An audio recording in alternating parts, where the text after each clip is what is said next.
Good morning, sons of the Most High God. I hope you guys had a wonderful weekend. Hope you had a wonderful Monday. John, definitely praying for you.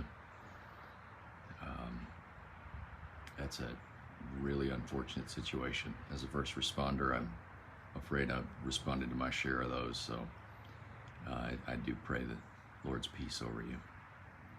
Well, gentlemen, today is October 31st, and so we turn to the book of Proverbs, chapter 31, for God's daily dose of wisdom. And, Proverbs 31 is a wonderful, wonderful chapter. We tend to skip over the first part and go immediately to a woman of worth or an excellent wife who can find. But today I want us to pause for a moment on verses 8 and 9. Verses 8 and 9 read like this. It says, "Open your mouth for the mute, for the rights of all the unfortunate. Open your mouth, judge righteously, and defend the rights of the afflicted and needy." Proverbs 31 is written by a King Lemuel. And so these are words of a king, and he's preaching to himself as well as to others when he's talking about opening your mouth for the mute. Who are the mute? Well, they're the ones that can't speak for themselves.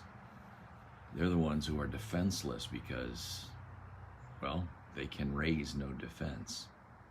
And for the rights of the unfortunate, open your mouth for the rights of the unfortunate. Open your mouth, judge righteously, and defend the rights of the afflicted and needy. I looked up those words, afflicted and needy. Afflicted means the sons of those who are passing away. And the needy speak primarily of the poor, but it has the connotation or the idea of someone who is always in need or always in want.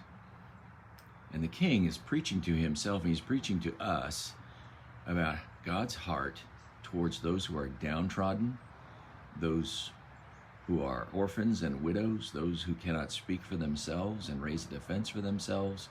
This is God's heart towards his people. And I gotta tell you guys, I gotta confess, this is challenging for me.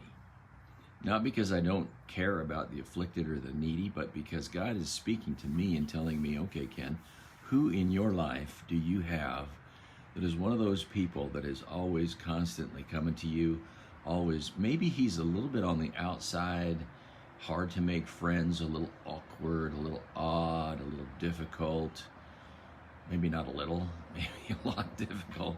Who in your life, Ken, are somebody that you would consider to be on the outside?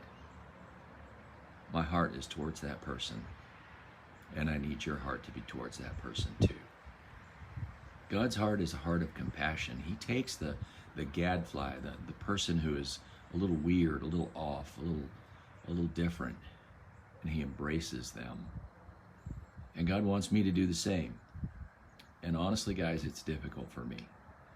It's difficult for me because, partly because I used to be that guy. He was a little off, a little on the outside, not very popular. And so embracing that sort of person has always been a little difficult for me.